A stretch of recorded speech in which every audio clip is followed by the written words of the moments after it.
Hé, toi là, tu vas où? Viens ici. Oui, c'est de toi que je parle. Chantier perruque. Putain, ta ma-mère aussi. Elle vient tout seule là. Moi, je n'ai pas de temps. Donne-moi ton cadeau, va t'asseoir là-bas. Mesdames et messieurs, ces propos ne sont pas les miens. Mais c'est l'accueil qui a été réservé à ma soeur lors de son premier accouchement. Vous êtes choqués, n'est-ce pas? Je l'étais tout autant que vous. Cependant, ces propos dégradants et infantilisants sont une petite goutte dans un vaste océan dénommé les violences obstétricales.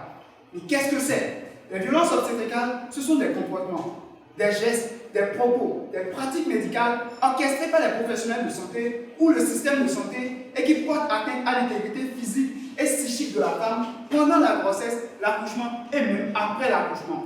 Il s'agit par exemple des insultes, des coups de fessée, des soins sans consentement et même de la détention dans les maternités. Ah, je vois que vous acquiescez tous de la tête. Vous connaissez certainement une proche qui a vécu des situations similaires ou pire que ma soeur. Ça ne m'étonne pas. Et si on devrait tous témoigner, les 9 mois que dure une grossesse ne suffiront pas. Cependant, nous ne faisons rien face à cette faucheuse de bonheur. Combien de femmes subissent ce supplice dans nos maternités? Que faut-il faire pour y remédier? Et quels sont les éléments qui expliquent cet état de choses? Ce sont ces questions qui m'ont poussé à travailler sur la prévalence et les facteurs associés aux violences obstétricales. Au cours de mon étude, je me suis entretenu avec 400 femmes. Et tenez-vous tranquille, mesdames et messieurs, mes résultats sont préoccupants. Car toutes ces femmes ont subi au moins un type de violence obstétricale. Est-ce un crime de vouloir donner la vie? Certainement pas.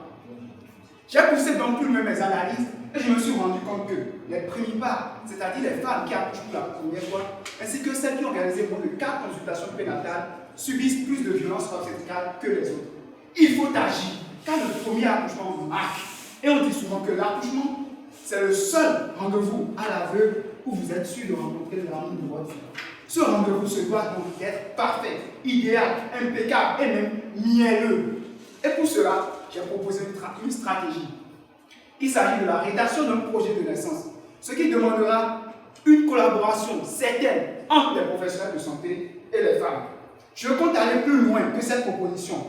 Et l'impact que je vise, c'est un monde sans violence obstétricale où chaque femme, ma soeur, votre soeur, nos tantes, nos cousines, nos nièces, puissent ressortir de nos maternités la joie au cœur, le sourire aux lèvres, jouissant du bonheur d'être mère.